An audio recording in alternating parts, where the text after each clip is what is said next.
Hi viewers, ఇవాళ మనం home ట్యాబ్లో ఉన్న క్లిప్బోర్డ్ అనే ఆప్షన్ గురించి తెలుసుకుందాం. క్లిప్బోర్డ్ అనే ఆప్షన్లో మనకు copy, cut, paste, format paint అనే ఆప్షన్స్ ఉంటాయి.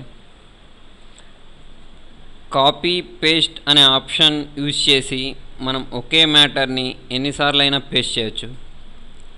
కట్ పేస్ట్ అనే ఆప్షన్ యూజ్ చేసి మ్యాటర్ని మూవ్ చేయవచ్చు. ఫార్మాట్ పెయింట్ అనే ఆప్షన్ యూజ్ చేసి ఒక టెక్స్ట్కి ఉన్న ఫార్మాట్ని వేరే టెక్స్ట్కి అప్లై చేయవచ్చు. For example, time computer education అనే ఈ మ్యాటర్ ఉంది. ఈ మ్యాటర్ని మనం రిపీటెడ్గా కాపీ పేస్ట్ చేయాలి అంటే సెలెక్ట్ చేయండి. ఫస్ట్ సెలెక్ట్ చేశాక క్లిప్బోర్డ్లో ఉన్న కాపీని క్లిక్ చేయండి. కాపీ అనే ఆప్షన్ని క్లిక్ చేసి తర్వాత మళ్ళీ పేస్ట్ అనే ఆప్షన్ని క్లిక్ చేయండి. మీరు ఎన్ని టైమ్స్ పేస్ట్ అనే ఆప్షన్ని క్లిక్ చేస్తారో అన్ని టైమ్స్ మీకు అదే మ్యాటర్ రిపీట్ అవుతూ ఉంటుంది. ఇందులో ఇంకొక option cut paste. Cut paste అనే ఆప్షన్లో మనం ఇప్పుడు ఈ మ్యాటర్ ఉంది. ఈ మ్యాటర్ మొత్తం మనం ఇక్కడ నుంచి మూవ్ చేయాలనుకోండి, సెలెక్ట్ చేసి కట్ అనే ఆప్షన్ని క్లిక్ చేసి మీకు మళ్ళీ అదే మ్యాటర్ ఏ ప్లేస్లో కావాలో అక్కడ క్లిక్ చేసి పేస్ట్ చేయండి.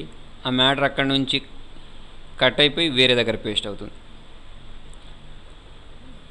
ఇంకో ఆప్షన్ దీనిలో format painter. Format painter use చేసి ఈ టెక్స్ట్కి ఉన్న ఫార్మాటింగ్ అంతటిని వేరే టెక్స్ట్కి అప్లై చేయొచ్చు అని తెలుసుకున్నాగా.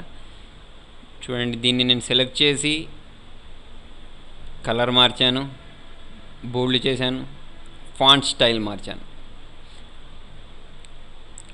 ఇప్పుడు ఈ పై టెక్స్ట్కి నేను ఏమేమైతే ఫార్మాటింగ్ అప్లై చేశాను అదే ఫార్మాటింగ్ నాకు కింది పారాగ్రాఫ్కి కూడా కావాలి అంటే ఫస్ట్ పైన టెక్స్ట్ని సెలెక్ట్ చేయండి. ఫార్మాట్ పెయింటర్ మీద క్లిక్ చేసి మీకు ఇదే ఫార్మాటింగ్ ఏ టెక్స్ట్కి అయితే అప్లై చేయాలనుకుంటున్నారో ఆ టెక్స్ట్ మీద ఇలా డ్రాగ్ చేయండి.